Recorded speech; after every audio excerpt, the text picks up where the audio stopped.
एक कहानी जंगल के एक ऋषि के बारे में। एक गहरे और घने जंगल में एक समय एक बुद्धिमान ऋषि रहते थे जिनका नाम ऋषि अनंत था।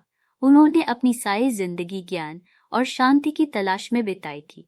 उनका आश्रम एक बड़े पेड़ के नीचे था, जहाँ पेड़ों के पत्ते हमेशा हवा में हल्की सी सरसराहट करते थे, जैसे विश्व के रहस्य छुपाए हुए हों।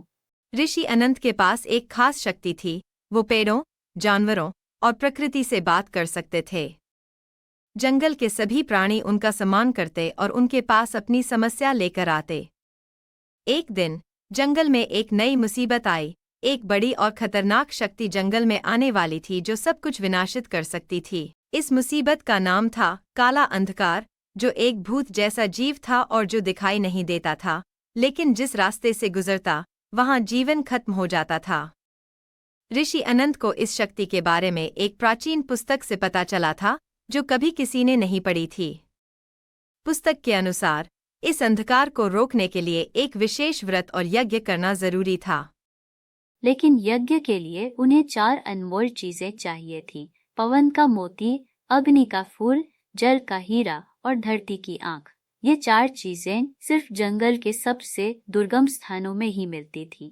ऋषि अनंत ने अपने 3 शिष्यों को बुलाया, आर्यन, वीर और तारा, और उन्हें जंगल के अलग अलग कोनों में इन चीजों को ढूंढने भेजा।